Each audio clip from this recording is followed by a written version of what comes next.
Hello everyone, welcome back to my channel Rina's Online Teaching.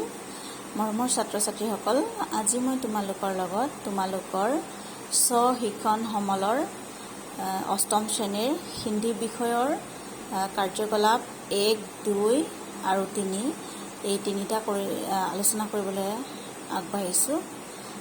আশা ৰাখিছো তোমালোকে ভিডিঅ'টি শেষলৈকে চাবা আৰু এই যি কোৱেশ্চন সমূহ আছে সেই কোৱেশ্চন সমূহ কেনেকৈ কৰিব লাগে তোমালোকে এই ভিডিঅ'টিৰ জৰিয়তে আয়ত্ত কৰিব পাৰিবা আৰু এই ভিডিঅ'টো তোমালোকৰ নিশ্চয় কামত আহিব। তেতিয়াহ'লে আহাচোন পলম নকৰি আমি ইয়াত কি লিখিব লাগিব, তোমালোকৰ ইয়াত প্ৰশ্নবিলাক কি দিছে আৰু ইয়াৰ উত্তৰসমূহ কেনেকৈ লিখিব লাগিব আমি চমুকৈ আলোচনা কৰোঁ। ইয়াত কৈছে नंबर 1, 8वीं कक्षा के पाठ संख्या 1 भारत हमको जान से प्यारा है शीर्षक गीत को ध्यानपूर्वक पढ़ो और प्रश्नों का उत्तर दो। जितु आमार कविता हे कविताटी खूब मन দি পঢ়িব কৈছে আৰু সেই কবিতাটোৰ ওপৰতে ইয়াত যিবিলাক কোৱেশ্চন আছে সেই কোৱেশ্চনসমূহ তোমালোকক কোৱেশ্চনসমূহৰ এনসাৰ দিব লাগে। তাহলে কোৱেশ্চন নম্বৰ ক ইয়াত কৈছে भारत किसकी शान है और ये प्रश्नটির उत्तर হব सदियों से भारत भूमि दुनिया की शान है। ख भारत की राजभाषा क्या है?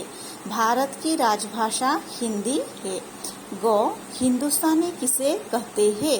अर्थात हिंदुस्तानी बुलिले आमी कोनबिलाक मानुहक बा काक बुझो और ये प्रश्नটির उत्तर হব हिंदुस्तान में रहने वाले सभी को हिंदुस्तानी कहते हैं। हिंदुस्तान अर्थात भारतवर्षत থকা সকলো মানুহকে আমি हिंदुस्तानी বুলি কওঁ। घ हिंदुस्तानी किसकी रक्षा में अपने जान कुर्बान करेंगे? हिंदुस्तानी अर्थात भारतवासीসকলে কাৰ ৰক্ষাৰ কাৰণে নিজৰ জীৱন বলিদান দিব আৰু এই প্ৰশ্নটিৰ উত্তৰ হ'ব हिंदुस्तानी भारत माँ की रक्षा में अपनी जान कुर्बान करेंगे। हिंदुस्तानीসকলে মাতৃভূমি বা জন্মভূমি ভাৰত মাতাৰ কাৰণে কি কৰিব নিজৰ জীৱন বলিদান দিব পাৰিব বা দিবলে আগবাঢ়ি আহিব। क्वेश्चन नंबर 2 ইয়াত কৈছে भारत के मानचित्र को देखो और प्रश्न का उत्तर दो। তলত দিয়া এখন ভাৰতবৰ্ষৰ মানচিত্ৰ দিছে, এই মানচিত্ৰটো চোৱা আৰু তলত দিয়া প্ৰশ্নসমূহৰ উত্তৰ কৰা।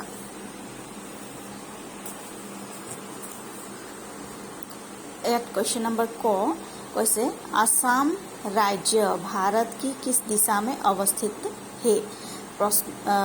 जितु क्वेश्चन आছিলে যে মানচিত্ৰ চোৱা আৰু প্ৰশ্নসমূহৰ উত্তৰ দিয়া। এটা হলে এই মানচিত্ৰত চোৱা কি হ'ব, এফালে হ'ব পূব, এফালে পশ্চিম, এফালে উত্তৰ আৰু এফালে হ'ব দক্ষিণ। তেতিয়া হলে এই প্ৰশ্নটোত কৈছে আসাম ৰাজ্য किस दिशा में अवस्थित है और এই প্ৰশ্নটিৰ উত্তৰ হ'ব आसाम राज्य भारत की पूर्व दिशा में अवस्थित है। অসম ৰাজ্যখন ভাৰতবৰ্ষৰ পূৰ্ব দিশত অৱস্থিত। খ महाराष्ट्र किस दिशा में अवस्थित है? महाराष्ट्र কোন দিশত অৱস্থিত আৰু এই প্ৰশ্নটিৰ উত্তৰ হ'ব महाराष्ट्र पश्चिम दिशा में अवस्थित है। सब ग पूर्वोत्तर का प्रवेश द्वार किस शहर को कहा जाता है? पूर्वोत्तर अर्थात पूर्वोत्तर ভাৰতবৰ্ষৰ পূৰ্বোত্তৰৰ কোনখন চহৰক प्रवेश द्वार বুলি কোৱা হয় আৰু প্ৰশ্নটিৰ উত্তৰ হ'ব पूर्वोत्तर का प्रवेश द्वार गुवाहाटी शहर को कहा जाता है। जन्मभूमि स्वर्गदपि गरीयसी का अर्थ बड़ों से पूछकर लिखो और चर्चा करो कि कविता के शीर्षक के साथ इसकी समानता है या नहीं और ये प्रश्नটির उत्तर होगा जन्मभूमि स्वर्गदपि गरीयसी का अर्थ है जननी और जन्मभूमि स्वर्ग से भी महान होती है। इस कथन के साथ इस कविता के शीर्षक की समानता होती है। अर्थात इस जो कथन दिए गए हैं जन्मभूमि स्वर्गदपि गरीयसी, इस कथन के साथ हमारे जो कविता है भारत हमको जान से प्यारा है, इस कविता का शीर्षक के साथ मिलते जुलते है। तो हम क्या लिखेंगे, इस शीर्षक के साथ इस कविता का समानता होती है और है এনেদৰে আমি এই প্ৰশ্নটিৰ উত্তৰ কৰিব পাৰোঁ। क्वेश्चन नंबर 3 হৈছে सही कथन के सामने सही और गलत कथन के सामने गलत का निशान लगाओ। তলত দিয়া যিবিলাক কথা আছে সেই কথাবিলাকৰ শুদ্ধ কথাবিলাকৰ ওপৰত মানে সাইডত যেটো বক্স দিয়া আছে সেই বক্সত শুদ্ধ বা ৰাইট চিন আৰু যিবিলাক অশুদ্ধ সেই অশুদ্ধ কথাবিলাকৰ ওপৰত ৰং চিন বা কাটা চিনটো দিব লাগে। ক প্ৰশ্নটো কৈছে ভাৰত দুনিয়া কা গৌৰৱ হে আৰু এই প্ৰশ্নটিৰ উত্তৰ হ'ব শুদ্ধ। তেতিয়াহ'লে আমি ইয়াত কি কৰি দিব লাগে ৰাইট চিন দিব লাগে। খ हम सब भारतवासी एक है আমি সকলো ভাৰতবাসী এক। এই প্ৰশ্নটিৰ উত্তৰ হৈছে ৰাইট, কাৰণ সকলো ভাৰতবাসী বেলেগ বেলেগ ৰাজ্যত যদিও থাকে সকলোৰে আমাৰ মানে মনোভাৱবিলাক আমাৰ চিন্তাধাৰণ ভাৰত ভূমিৰ প্ৰতি যি ধাৰণা সেই ধাৰণা সকলোৰে একেই। গতিকে প্ৰশ্নটিৰ উত্তৰ হ'ব শুদ্ধ। গ ভাৰত মে এক হি ভাষা বলি জাতি হে আৰু এই প্ৰশ্নটিৰ উত্তৰ হ'ব অশুদ্ধ, কিয়নো ভাৰতবৰ্ষত বেলেগ বেলেগ ৰাজ্যত বেলেগ বেলেগ ভাষা কোৱা হয়। ভাৰতবৰ্ষ যদিও এখন ৰাষ্ট্ৰ, ইয়াৰ ৰাজভাষা যদিও হিন্দী, কিন্তু সমগ্ৰ ভাৰতবৰ্ষত বহুতো ভাষা কোৱা হয়।